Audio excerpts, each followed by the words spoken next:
মাদ্রাসায় সরকার কোনো বাজেট দিবে না বলে মন্তব্য করেছে আজকে একজন এমপি সংসদে। তাহলে আমাদের প্রশ্ন হলো, কই মাদ্রাসার আলেম ওলামা থেকে কি সরকার ট্যাক্স নেয় না? কই মাদ্রাসা তালেব আলেম থেকে সরকার ট্যাক্স নেয় না? কই মাদ্রাসার তালেব আলেমের গার্জিয়ান থেকে সরকার ট্যাক্স নেয় না? অবশ্যই ট্যাক্স নেয়। এই যে পাঞ্জাবি পড়তেছি, কাপড় পরতেছি, প্রত্যেকটা জিনিস থেকে সরকার ট্যাক্স দিতেছে।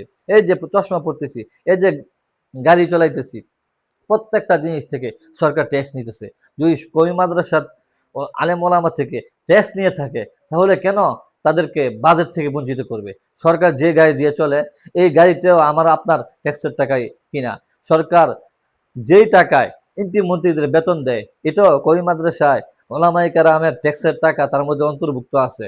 সুতরাং সরকারের যে কোনো প্রকল্প, বড় বড় প্রকল্প কোন, ছোট প্রকল্প কোন, প্রত্যেকটা প্রকল্পের মধ্যে কওমি মাদ্রাসা ওলামায়ে কেরামের ট্যাক্সের টাকা অবশ্যই আছে। তাহলে কেন কওমি ওলামায়ে কেরামকে ট্যাক্স থেকে বঞ্চিত করা হবে? এর তীব্র নিন্দা ও প্রতিবাদ জানাই। অবশ্যই অবশ্যই কওমি মাদ্রাসার জন্য কওমি মাদ্রাসার জন্য বাজেট করতে হবে। এই বাজেটে কওমি মাদ্রাসার জন্য একটা নির্দিষ্ট অঙ্ক বরাদ্দ দিতে হবে। এটা ওলামায়ে কেরামের দাবি, বাংলাদেশের মুসলমানের দাবি, সকল তৌহিদি জনতার দাবি।